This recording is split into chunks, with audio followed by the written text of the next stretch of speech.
और ऐसा चिंतन हम लोगों का स्वभाव बन गया बहिर्मुखी।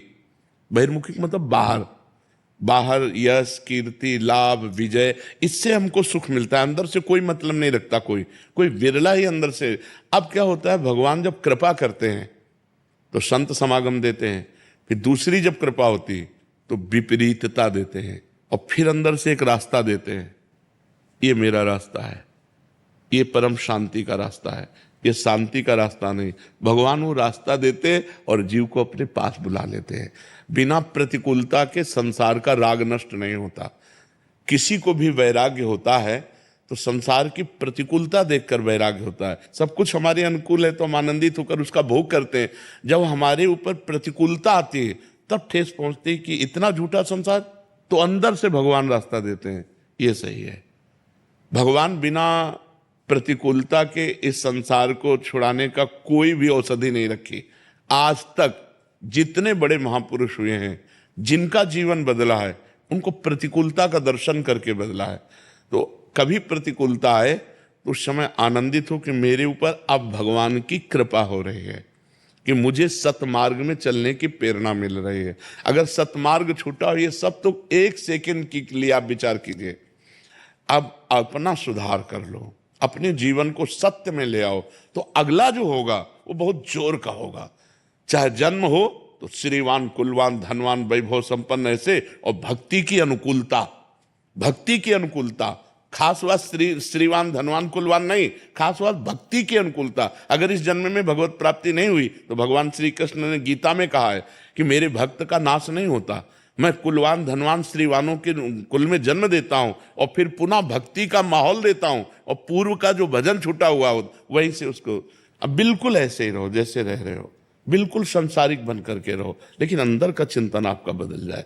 अंदर के चिंतन में आपकी यश की भावना न रह जाए, अंदर के चिंतन में आपको धन बढ़ाने की भावना न रह जाए।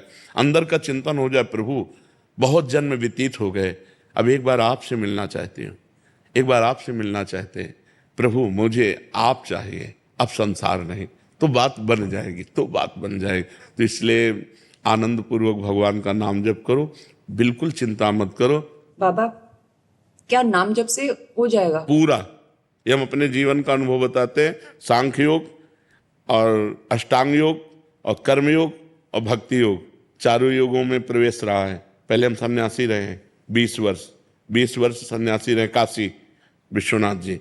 तो हम सांख्य योग, अष्टांग योग, जो अष्टांग योग है ना, अष्टांग योग, कर्म योग, इन तीनों को अच्छी प्रकार जान करके और फिर भक्ति योग में आए हैं। स्वयं भगवान शंकर से बढ़कर कोई ज्ञानी तो नहीं ना, सनकादि से बढ़कर कोई ज्ञानी नहीं। वो हरिशरणम हरिशरणम सनकादि हर समय जपते रहते हैं, भगवान शिव राम राम राम राम राम राम जपते रहते हैं। हम वृंदावनवासी प्रिया प्रीतम के उपासी, तो जो राम में राह है वही राह है, जो धा है ये रस देने वाली वस्तु है।